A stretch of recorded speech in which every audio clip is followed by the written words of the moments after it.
अस्सलाम वालेकुम, कैसे हैं आप सब लोग। मैं माहिर नफ्सियात Hadia Khalid. Today we will talk about people with these symptoms and what medicine to use. परेशानी है, बेचैनी है, डर है, नींद नहीं आती। मैप्रोबामेट ये दिमाग की दवाई है, दिमाग पर असर करेगी, दिमाग के अहम हिस्से सेरिब्रल कॉर्टेक्स पर असर करेगी, उसे सप्रेस कर देगी, उसकी कारकर्दगी को कम कर देगी।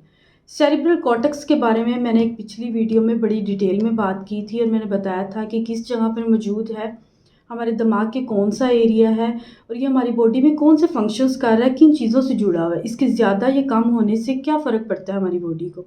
चलिए मैं थोड़ा सा रिपीट कर देती हूँ शॉर्ट फॉर्म में।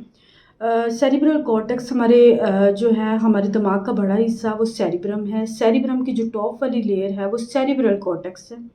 सेरिब्रल कॉर्टेक्स हमारी बॉडी में कुछ फंक्शंस कर रहा है, जैसे हमारी लैंग्वेज से जुड़ा हुआ है, मेमोरी से, डिसीजन मेकिंग से, इन चीज़ों से, हमारी थॉट से, सोच से, हमारी याददाश्त से जुड़ा हुआ है। इसको ये दवाई जो है इसको सप्रेस कर देगी, इसकी कारकर्दगी को कम कर देगी।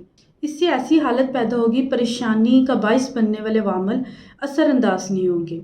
सिंपल वर्ड्स में ये ज़हनी सुकून लाती है, हमारे मसल्स, हमारे ज़ुलात जो हैं उनको ढीला कर देगी, जिसकी वजह से हमें नींद आएगी, नींद की हालत पैदा कर देगी। मिकदार खुराक कितनी इस्तेमाल करनी है? शुरू में 200 या 300 मिलीग्राम की खुराक दिन में 3 मरतबा इस्तेमाल करनी है। हस्बे ज़रूरत इसमें इजाफा भी किया जा सकता है, जैसे 24 घंटों में हद मिकदार 1500 मिलीग्राम 4 हिस्सों में बांट कर तकसीम करके इस्तेमाल की जा सकती है। इस दवाई से रिलेटेड अगर आपका कोई भी क्वेश्चन हो तो आप कमेंट सेक्शन में मुझसे पूछ सकते हैं। इससे जो परेशानी है, बेचैनी, ये कंट्रोल में आ जाएगी और ये दवाई नींद लाती है। अल्लाह पाक आपको शफा दे। अपना ख्याल रखें। खुदा हाफिज़।